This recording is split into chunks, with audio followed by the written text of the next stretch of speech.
The wily Shakuni of Indian politics, Mr. Sasi Tharoor, the teaching bird of India, has once again toxified the cyberspace. On 14th of May, to be exact, that India, now a land where people drink cow urine, bathe in cow dung. Since you say the whole of India is drinking cow's urine and bathing in cow dung, does it mean that it includes the scions of the ruling family of your party, including the Queen Mother, the Prince Charming, and the Princess of Hearts, with you, Tharoor, as a knight-at-arms? What to do with Sasi Tharoor? This is a moot question for the whole of India. This is a topic of discussion in the Congress party. This is a hot topic among the youth of this country. Whenever there is a national issue which does not find an easy solution on the grounds of this land, we tend to look up to the United Nations for help and guidance. The UN had this question before them: what to do with Sasi Tharoor?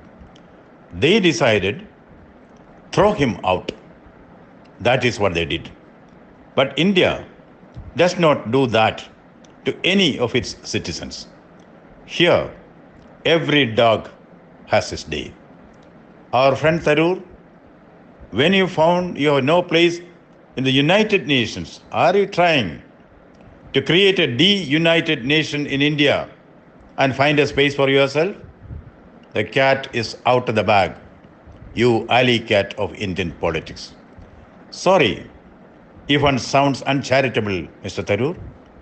The cat and dog idiom was deliberately used to show how obnoxious are the urine dung imagery that you use to describe your own countrymen to the whole world outside.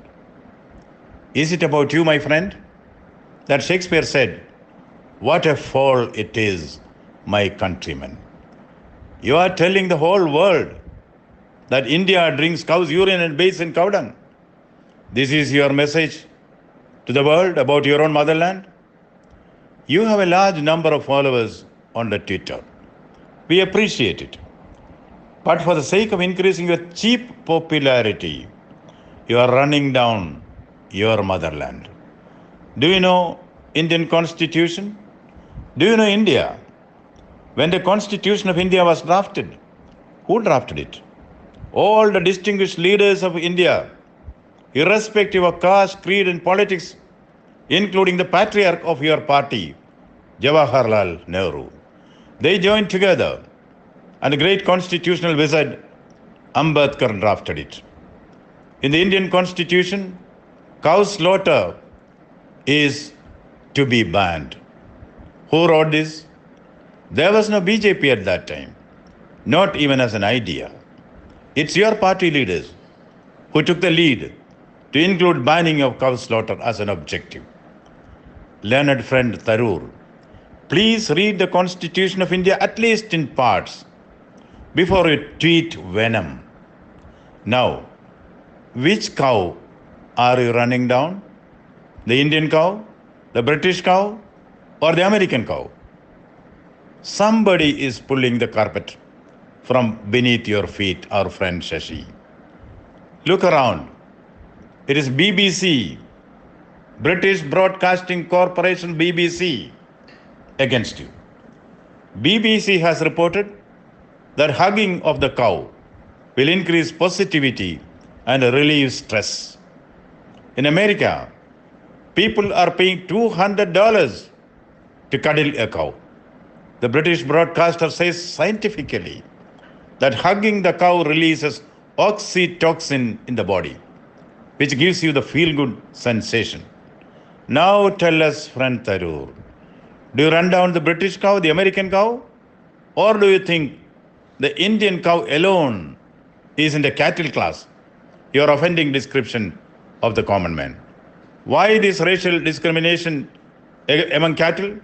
Friend Tharoor, you can attack only the Indian cow, Mr. Tharoor. You are cowed down by the BBC cow. You dug your own grave. Do you have the guts Friend Sasi, to run down the American cow glorified by the British, the BBC. Their cow is good, our cow is bad. Mr. Sasi, in the Bible, Isaiah 66:2-3, killing of an ox is compared to the killing of man. To be exact, he who slaughters an ox is like him who kills a man. If you are aiming at minority clubs, friend Tharoor, you are trapped in your own claptrap. We know you and your party are trying to woo the minorities for your selfish ends. You are cheating them. You know, you were in New York for quite a long time. You know Abraham Lincoln, who said, you can fool some people for all times and all people for some times, but not all people for all times. Friend Tharoor, from the milieu which you have imbibed from America, you are trying to fool some people for all times here. Now tell me, Mr. Tharoor, which cow are you deriding? Only the Indian cow? Yes. Ghar ki murgi, dal barabar. Our very dear friend Tharoor, never ever mix politics with religion. It's a heady cocktail. Listen to the Bible. Leave unto Caesar what is Caesar's, and unto God what is God's. My friend, you are corrupting the younger generation. You are corrupting yourself. You are corrupting your country. You are corrupting your society. Correct it, friend Tharoor. This is a nation which has got a high level of culture. You are misleading the new generation. You are running down the people of India. Friend Tharoor, be at least true to yourself. You have an option to apologize to the people of India who made you what you are. I do not want to call you a traitor, because traitors have a stature. Traitors have an integrity. Traitors have a clarity of their cause. Traitors have a sense of purpose, though perverted. You are betraying your mother. You are betraying your motherland. You are betraying the people around. You are betraying the culture. You are betraying the heritage. In short, my dear friend Sasi, you are betraying yourself if you are a son of India. You will curse the day you are born, when the nation realizes who you really are. Is it about you, Mr. Tharoor? Mark Antony said in his Julius Caesar, reason has fled to brutish beasts, and men have lost their reason. Men have lost their reason. The rat in the sinking ship will be the first one to get out of it. Are you the rat in the sinking Congress ship, my friend? Your shifting stance causes confusion. You are preparing. Are you preparing to cross over to the other side like Mr. Mir Jafar? Do you boldly do it? If you want to cross over, boldly do it. Like Yuyutsu of Mahabharata, who crossed over from the Kauravas to the Pandava side. Avoid your abominable brinkmanship, neither here nor there. Cheering the British cow and jeering the Indian cow. Politics of wile will end up in guile. Everyone tends to glorify your motherland as a land of milk and honey. Look at the great culture and heritage of this country.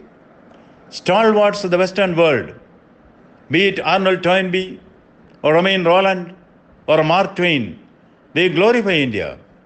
As a poet Coleridge would put it, we on honeydew hath fed and drank the milk of paradise. For you, dear friend Sasi, it's not honeydew or milk of paradise, but cow's urine and dung. Mr. Sasi, you are not Arjuna, you are not Bhima, you are not Karna. You are the Ashwatthama of Indian politics, the Ashwatthama of Indian politics. With treachery and deceit, Ashwatthama sneaks into the bedchamber of the sleeping Upapandavas the sons of the Pandava brothers in Draupadi and chops their heads off under the cover of night. He gets cursed to live forever, a stinking, stenching, abominable creature. Why do you want to embrace the path of Ashwatthama, friend Sasi? Come out of darkness. Come to the light. Do your fight in the broad daylight, not stealthily like a coward. Friend Tharoor, when you run down a whole community, you are guilty of ethnic discrimination. Your vitriolic statements are nothing but intellectual genocide by a frustrated politician. Is this your dress rehearsal to be the Pol Pot of India? Remember, very dear friend Tharoor, Chairman Mao Zedong has said, dogma is less useful than cow dung. This is Chairman Mao Zedong. Dogma is less useful than cow dung. Now, Tharoor Zedong, your attempt to make a dogma out of cow dung will fall flat. Don't let loose a Frankenstein's monster in this land of peace and harmony. You have an option to correct yourself. A stitch in time saves nine.